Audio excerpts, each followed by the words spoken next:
Thank you for the link, Vicky. If everyone else here can sign in, we'll wait a few minutes. I'm in no rush.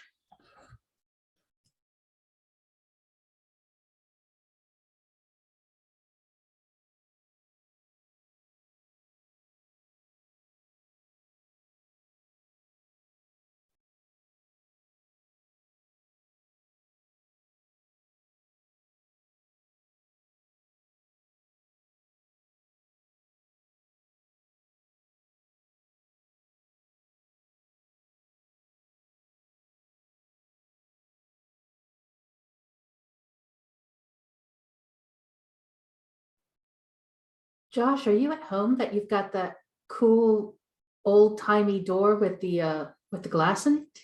Yes, I own a house that was built in 1919. So the whole house looks like this, like it's wood everywhere. It's really cool, actually. But I mean, the wood is really cool. It looks like you're in a university or something, which is kind of awesome. just a very old house. Professor Josh. No. Yeah, I'm pretty sure my university was pretty happy to be rid of me when I got my diploma. What part of the world are you in? I live in Green Bay, Wisconsin. Oh. Yeah, so it gets nice and cold in the winter. It's still really cold. This is like the worst spring ever. Yeah, my folks live in the middle of nowhere, Michigan, and they were complaining about the same thing. It's like they had this one glorious day and the cat was like, oh my God, open the window. Oh. Yep. Yeah. I remember that. It was like 65 or something. And I'm like, oh, I can finally like get the bike out and I can start living my life again. And it's been literally below freezing since. Yeah. Oh. Fake spring. Go Packers. Yeah. Don't tell anyone. I'm not really a Packers fan. So I am. So that'll get your ass kicked around here. So there you go. There is a Nashville team though, isn't there? Yeah, the Tennessee Titans. I used to have season tickets, but then my son didn't want to go anymore, so I got rid of them. Mm-hmm. Yeah, so if you have season tickets to the Packers, it's like a 40-year waiting list. Yeah, although I heard that they're selling the team, so I find that hard to believe, but I have heard that. I haven't heard that. I mean, that rumor comes around every now and then. They actually can't sell, which is the only reason the Packers are still here. Their founding charter basically says if they ever sell the team, like all of the money goes to some like local VFW group or something like that. So there's no money to be made even. It's completely weird. Good cause, if nothing else.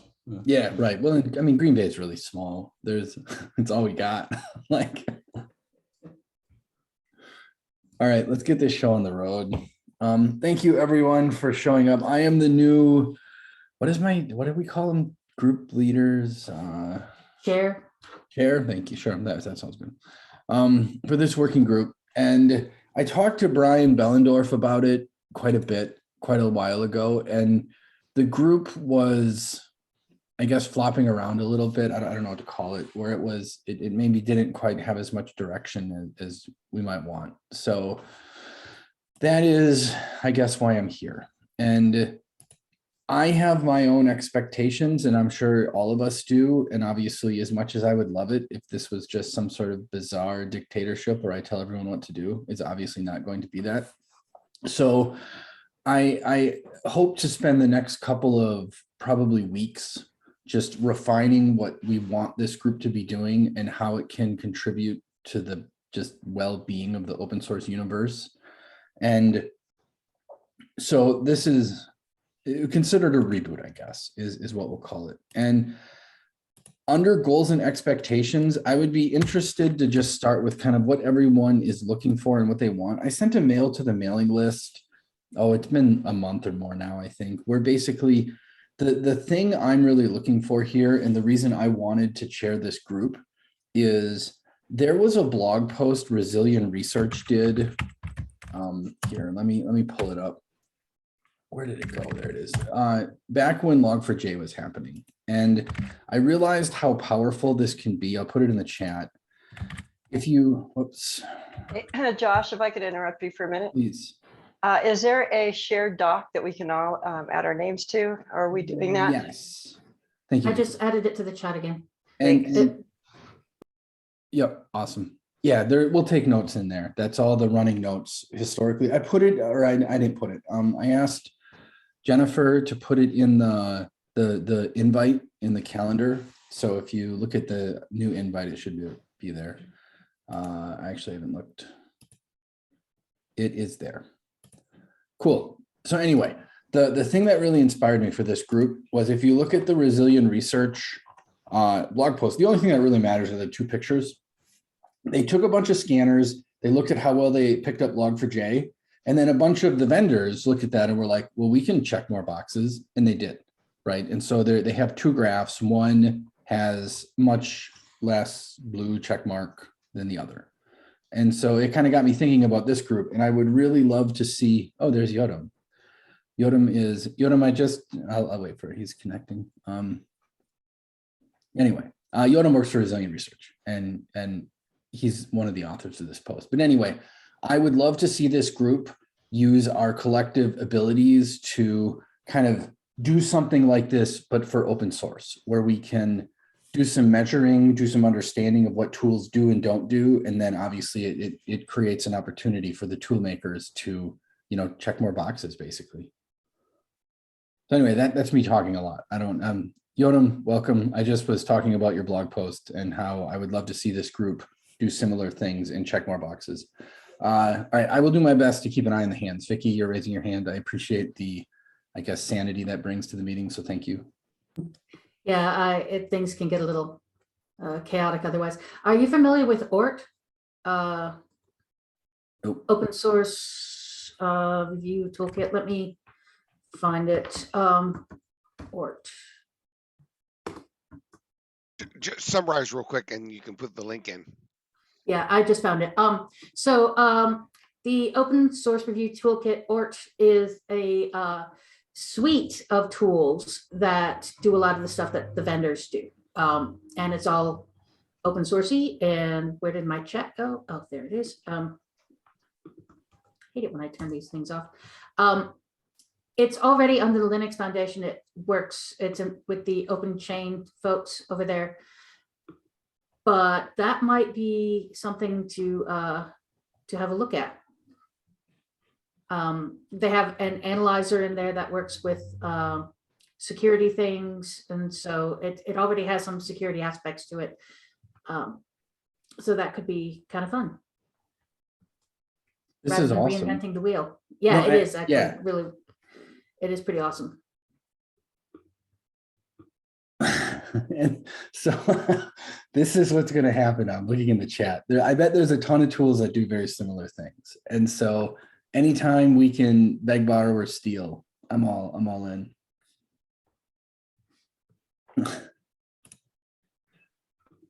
And I guess now on that note, does anyone else have any expectations or something they're looking for out of this particular group? Is this way off topic?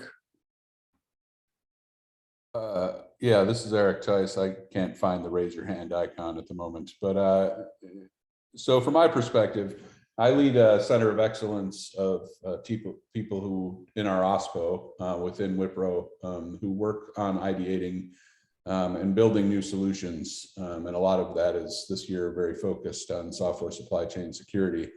So what I hope really we can get on top of looking at tools like ORT and other component suites is also talking about where the gaps are in the market and potentially discussions around ideating how to fill those gaps and maybe potentially creating some additional projects within this group with volunteers and others who may want to collaborate on finding ways to solve that problem or creating an integration structure for bringing together multiple tools to help solve some of the problems that have arisen. That have always been there, but have been more to the forefront over the last year or so.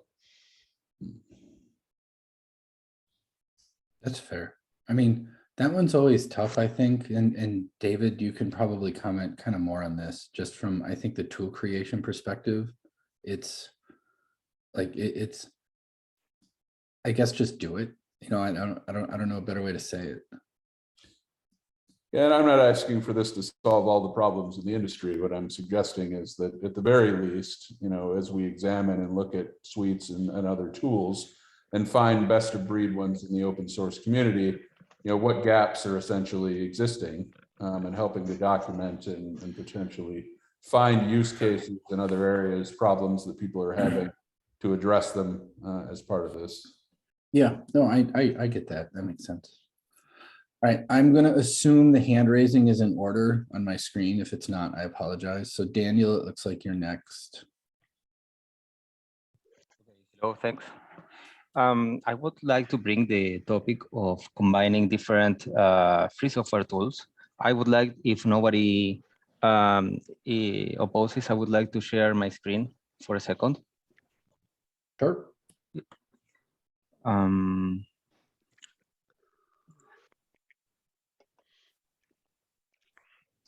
So can you see my screen? Yes. Yep. Okay, so this is the set of tools and languages that we are trying to combine. We find a number of issues because of a lack of uniformity again along them. Not only that, not all of them provide a uniform output, such as Serif, but also there is a problem of being unable to whitelist the findings. So there's a concrete problem when someone is trying to combine this set of tools. I'm just mentioning here some of them. This is the list of tools we are using. So my proposal is to come up with some sort of standard similar to Serif, but in order to be able to combine tools on the same source base. For example, by whitelisting lines with false positives. I'm a little confused because Serif already exists. I'm not saying that it solves all problems, but if your goal is, hey, I want to be able to combine static analysis tool data, we already have Serif. So I'm assuming you're implying that Serif is missing something that is important to you. Which I'm sure This is is true, but exactly what I it meant. is. It's not only about the output. The output, we are fine with Serif. We are contributing to a number of these tools in order for to output Serif format, but I am talking about the different problem. The problem when you need to whitelist one line in order to hide a false positive. There's no standard way of doing that. No standard way of across tools, across languages. So if there is for example, many tools require that their own format for whitelisting false positives, which is through some formatted comments, but that clashes with other tools. So if we could come up with a standard for whitelisting lines, we could implement them across the different tools. It's like Serif, but instead for the output, for the input. Now, I'm realizing my turn, but can I just to me, this is actually a great example of something that we can do, and that's actually relatively easy, at least in principle. And I think many of you know I'm the lead on Flaw Finder, which is one of the tools that you've listed. Flaw Finder also accepts not only just Flaw Finder, ignore as a comment, but it also accepts rats, ignore, because there are other tools, but there's no standard, but some people use rats. So yes, that would be a way to a standard way to add comments to ignore false positives so that it's easier to use the tools is probably something we could easily do and might actually have a lot of quick benefits. Yeah, indeed, the problem, it's not only about that there is no standard way of doing it, but there's a concrete problem that when you run multiple tools, you need the line above of the line containing the false positive to put the comment. But if you run several tools, you cannot combine those comments or those whitelisting formats. So there's a problem. Got it. Okay. Now Very simple, I need to concrete know. format. Yeah, exactly. Stop share. Thanks. I like it. All right, Daniel, can you put your hand down? Because as Vicky pointed out, Zoom doesn't automatically do that. So I'm gonna, Marta, you're up. Thank you. I have similar expectations than those that were mentioned, so I will just go shortly my own explication of those. So I'm leading security for a distribution. So I have that aggregation point of view. And having a lot of different tools for different languages and for different purposes, I find it's pretty hard first to find out what tooling exists, because single person cannot trace all of the languages and all of the framework to have a reference of what exists, which data formats exist, where interchange between the different tools and different types of tools exist, and what is missing here, so that we can mix data from different types of tools and different tools of the same type. Finding out what are the gaps in tooling today. Tooling and services, I'm also thinking about NVD in this case, because it's part of tooling too. And sharing the knowledge about all those aspects, so that the developers do not have to figure it out on their own.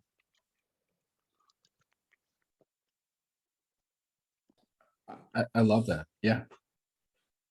That's great. And whoever's taking notes, thank you very much. I truly appreciate it. Thank you, David. That's fantastic. I went to write some things down and I'm like, holy cow, look at this. All right. David Wheeler, you are next with your hand up. Now I do struggle typing and talking at the same time. So I mean, there's so many different things that we could talk about. I do want to do a quick shout out though, because I think some people aren't aware of it. Josh, you may not even be aware of it. There's a subgroup within this group called the Fuzzing Working Group. It actually pre-existed and merged in. They only meet once a month, but they're actually pretty active. It's a bunch of, it has a lot of folks from Google and Mozilla and some others. And one of the things that they've been developing is a tool that it's actually posted on the working group homepage, which helps see where the fuzzers are failing to find to go in. And that actually has dual uses. I think they originally developed it really more for the fuzzing tool developers. You know, I use a fuzzer, I use it in our program. Why is it not fuzzing this area? Well, the first step is to get better insight than just the code isn't run there. So that's what that tool does. But I think some folks are also finding it useful for the I'm running a fuzzer. Where is it not getting? And maybe what can I do to instead of improving the tools, improving the use of the tools I have. So just, I mean, so I think I'm not saying we have to stay with just that, but I think the idea of how can we improve the existing tools or improve the use of the tools is a great area for this group. Yeah, I agree. I agree completely. And that's probably a good example. We should, do you know who's in charge of that group, David? Can we get them to maybe just come tell us what they're doing? Yeah. It's not yes, urgent. I think it's probably I would go talk to Abhishek at Google, but okay. I mean you can or you can go. Let's talk later. Happy to make introductions. Yeah. But they're doing some cool stuff, and I appreciate the hands-on aspect of what they do. Yeah, and again, like if we don't have to reinvent the wheel, if they have some process and practice we can use, I'm all for it. There's also now, David, this group also has, speaking of subgroups, since we're on the topic, there's also like the CVE benchmarking suite or something underneath this. Is that like still alive, or is that kind of dead? I don't want to speak for the folks who contributed it. I have not seen any recent activity, which you'll notice didn't exactly answer your question. I think dead is probably the wrong term, because I think really the issue is having a test suite doesn't help you unless you actually use it against the tools and do something about what you learned. But Yeah, I agree. but I Yeah. am still a fan for measuring tools. We have for those who aren't familiar, there's some legal problems involved with reporting about tools, not the open source, but most of the proprietary ones. You mean having the ability to run them and report findings without permission, or what does that mean? Your most okay. This is most of the proprietary tools have contracts it's stuff in their contracts that say that you can't publish any results. Yeah, I mean that's normal. I mean that what VMware, it's like legendary for that, right? Well, Oracle's legendary for Yeah, it, okay, them but too. yeah, And it's. I mean, it's not a requirement. It's just they're called DeWitt clauses. I will post my standard blog post whine about them, but it does make you know whether or not they're legal. What it does mean is that we do have to be careful about publishing results about proprietary tools. I mean, so I'm kind of the opinion there, David, where I've read that. That's a good blog post. Everyone should read Thank that. you. But I'm So of the opinion like they come to us. We don't run their stuff. And I think if we create a suitable environment with good data, they'll have no choice but to work with us. And I think that's a better way to do it than they're playing on our field. We're not playing on theirs. yeah. Now it's no problem for analyzing open source tools. Do it all day. Right, right. But it's the proprietary tools.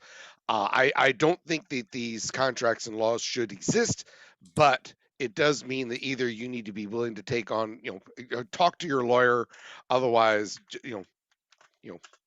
beware. I mean, I'm trying to keep people out of trouble.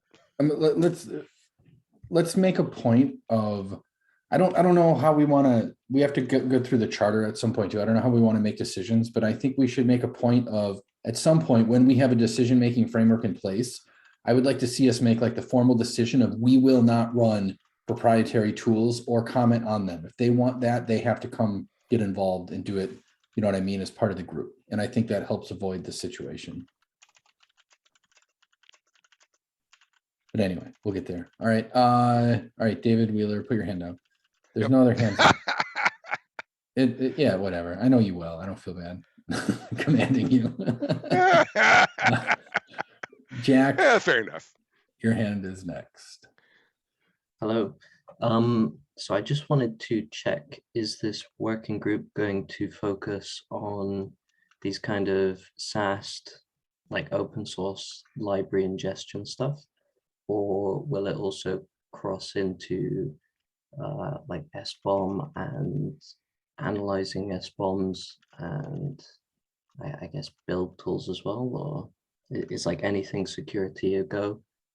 I think anything security. I mean, from my perspective, my biggest interest is SBOM creation and ingestion and vulnerability scanning. Like those are the two topics I really care about. And I think we'll all have our topics and areas of interest. And if we do it right, we should all be able to benefit and do the work. Okay, awesome. Thanks. Thank you. John. Oh, there we go. I was double muted. Yeah, I wanted to just speak up a little bit because my perspective may be different than the rest of the group. So yeah, my interests are kind of like identifying the use and effectiveness of security controls more broadly, which may be implemented using a specific tool or a number of tools in different places, and kind of identifying good ways to identify gaps in the implementation of tools, maybe discoverability of the use of tools, general like observability of an environment, where tools are running, how well they're running, how noisy they are, kind of the bigger picture, kind of more oversight of many tools used in an environment to accomplish some given set of requirements or to implement security control or to allow other sort of downstream projects to work and meet the expectations of a company, specifically in the open source world. I am also working on the outside of the OSSF in the tag security group. on some initiatives that are related to this as well. And so my interest in joining today and a few times in the past is just to kind of see if there's anything between these groups that would maybe make sense, like collaboration wise, or. And you mean the CNCF tag security, or is it some other group? The CNCF tag security, yeah. If there's a way we can work together and if there's some overlap, I think that's great. I mean, I'm a huge fan of not trying to build a little fiefdom here and not working with anyone else, because I think that's something you see sometimes in this space is everyone tries to stake up their turf, then they yell at the kids who walk on their lawn, which is dumb. So, I mean, this is a little outside the scope I was envisioning, but I'm not going to say no. I mean, this group is the people who do the work, right? And if that's something you're interested in, and if there's people willing to, I guess, make it happen, like, yeah, that's great.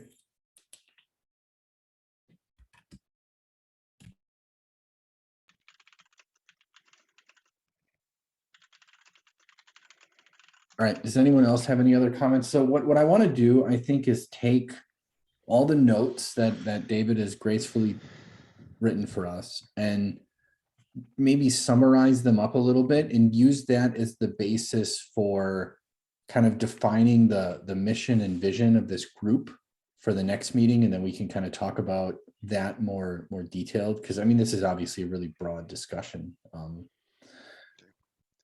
So Josh, I agree with that. I have an additional suggestion.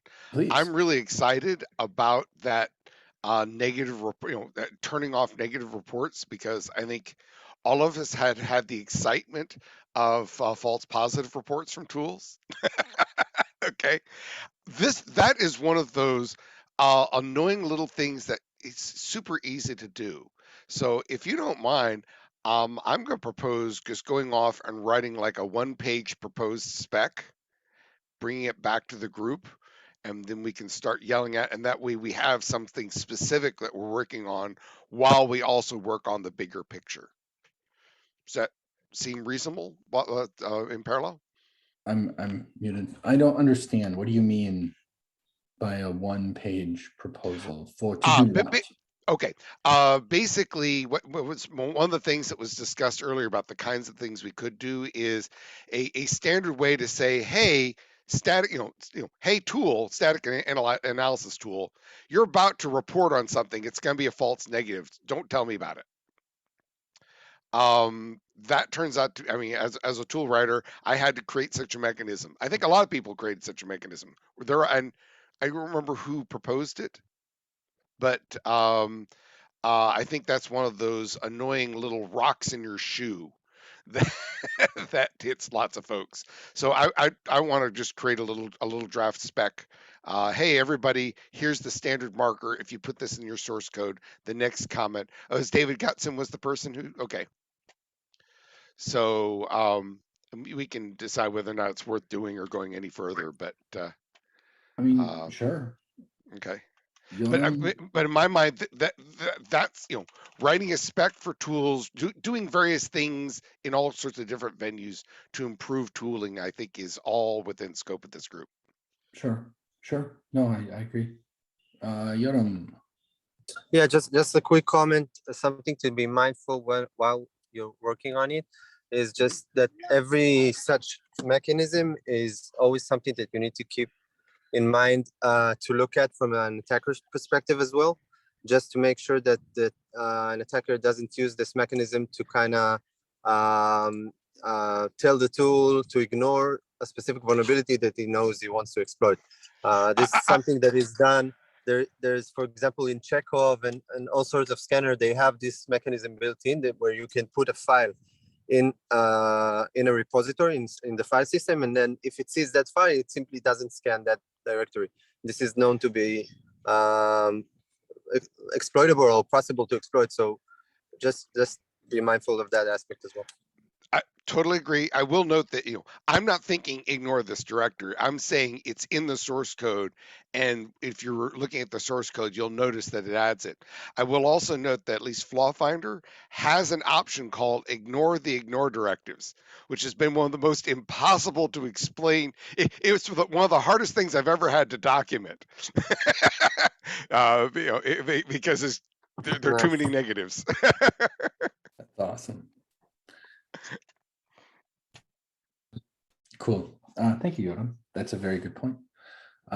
David, not David Sastre. I apologize if I mispronounced your last name. There's too many Davids now. That's the right pronunciation. So I'm coming from a slightly different background. I'm working as a threat modeler, and my interest in this group is a couple of things that have been mentioned. Specifically, Marta mentioned those aspects about aggregating information, and I think one of the key aspects of the results that all these tools exist in our future may provide is that they are in different formats. Again, this has been mentioned, and I think that's not something we can, in most cases, influence. There will be tools that generate different types, standard and non-standard outputs. I think one of the interesting things that I would like to have and work towards implementing would be some form of knowledge graph.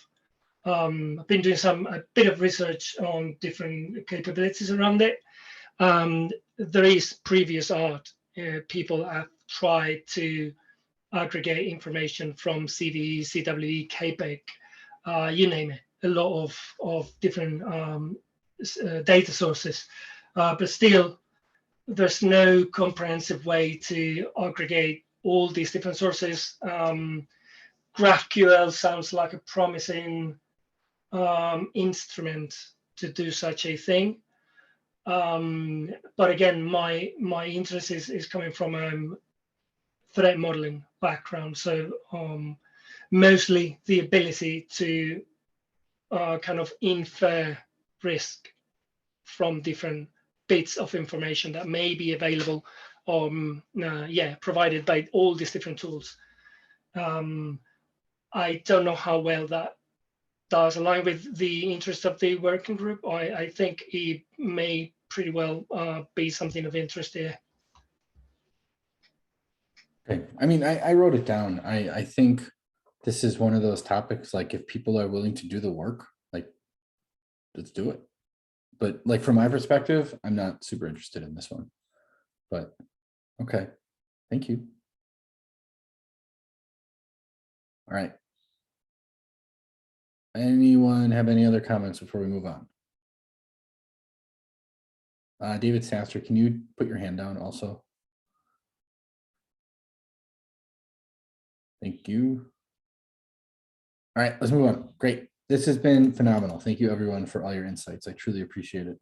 All right, so the next thing I put on the list is the working group charter, which I'll put a link in the chat to that. We need to gut this thing because ignoring what the working group did or didn't do in the past, this charter is not representative of how any of the working groups in the OpenSSF actually function. Like section 2 talks about a technical steering committee, which doesn't exist. It talks about this technical steering, the technical steering committee voting, which obviously is also silly. So this is one of those things that I think Jory, are you reviewing these for the other working groups also, or I don't remember. Vicky, do you know? Your hand is up. Yeah, no, Jory, first of all, she had to step away briefly. Each of the working groups at the TAC level, they've asked each of the working groups to review and revise their own charters to make sure that they accurately reflect the current state of the world, and to make sure, frankly, that they have one at all, because a lot of working groups did not have one. And so this timing is perfect. It works really well with what the TAC's looking for anyway. Yep. And so I don't think it needs to be long. What's that? No, just a couple of paragraphs or something. More like a mission statement, I think, than a charter, right? Yeah. That we do this and we do it in this way, sort of thing. Yeah, which is consistent, Josh, with what you say. Hey, let's sit down and try to work out what we're going to do, and then record that in the charter so that everybody else knows what you're trying to do. Yeah.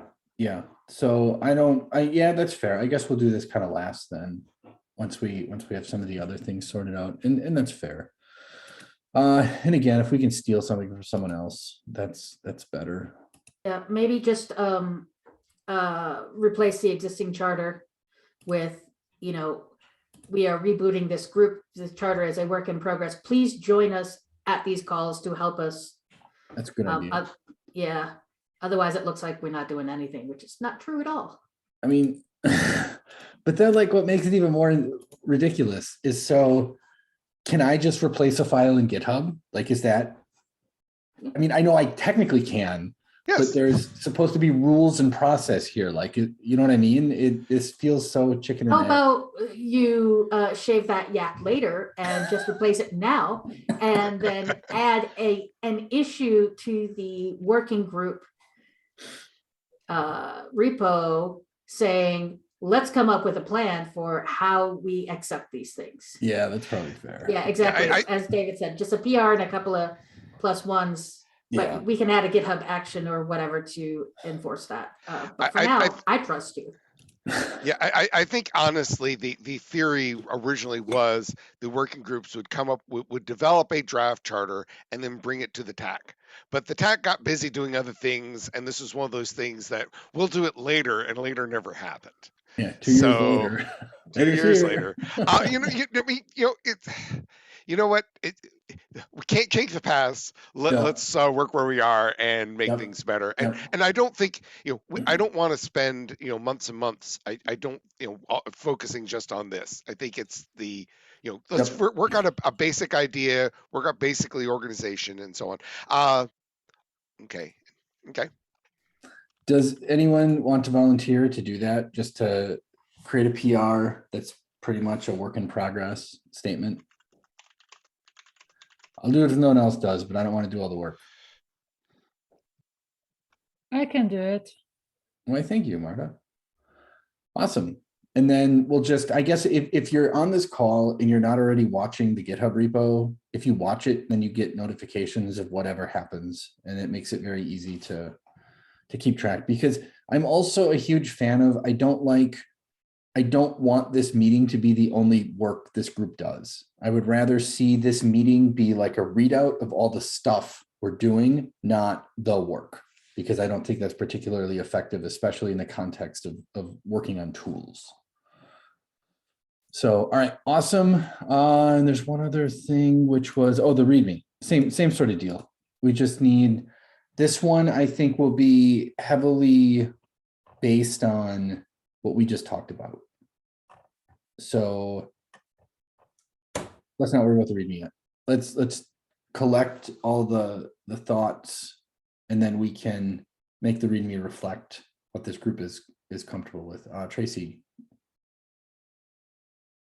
Hey, thanks. So you're talking about using GitHub as being our primary place for communication. I know the Linux Foundation is trying to push us to use Bevy. Is that not going to be used? I don't even know what Bevy is. David Wheeler, do you have comments or thoughts? I'm trying to multitask. Bevy? Can you repeat your question, Tracy? So the Linux Foundation has recently purchased for the Linux under our tools a product called Bevy. And all of our meetups, all of our communication, all of our events are supposed to be managed inside of Bevy. I don't know anything about that. Sorry. Really? I guess it turns out I'm not omniscient today. Tomorrow's not looking good either. Let me show you what it is really quick. Does anybody else? This sounds like a Jory question. Yeah, I just popped back. Tracy, I'm so sorry I had to step away. Can you repeat the question about Bevy, and I'll do my best to answer it for you. Yeah, they were just talking about managing communication through Git, which I know we as an open source project have been doing that, but there's been a push to get us all into Bevy to announce all of our events and have communication. Yeah, so Bevy came about because a lot of our project communities were using Meetup or Meetup Pro really heavily to set up sort of like local community groups or virtual events and webinars and things like that. And the LF legal team and you know the and product were not satisfied with Meetup's privacy policies, with the fee structure for projects, and so on and so forth for those that were using it and using some of the paid features of Meetup. And so Bevy is really meant to be a tool for fostering those like online communities and yeah, like announcing virtual events, getting folks together, you know, for meetups and stuff like that. It's something we can totally look into for OpenSSF if y'all would like to explore it, but it's not meant to replace all of our communications with each other. Just want to say that out loud. Great. Thanks for clarifying that. All right, let me make sure I understand this. You're saying that Bevy is more of the, I guess, external facing communication, whereas working groups are still using GitHub. Is that a correct interpretation? Yeah, as far as I'm not aware of any working group that has moved its activities 100% to Bevy. I am only aware of communities that are using it for yeah, social things and get-togethers and that kind of fun community building stuff. Great, excellent. So unless told otherwise, let's just assume GitHub. Cool. All right, that's the agenda I'd written down. Does anyone have any other thoughts or comments? If not, we can all escape. Actually, a quick thing, as I mentioned, I'm excited about that standard false positive because it's a burr I've had to deal with. So I will post in the link a document link on Google Docs, and people can beat me up.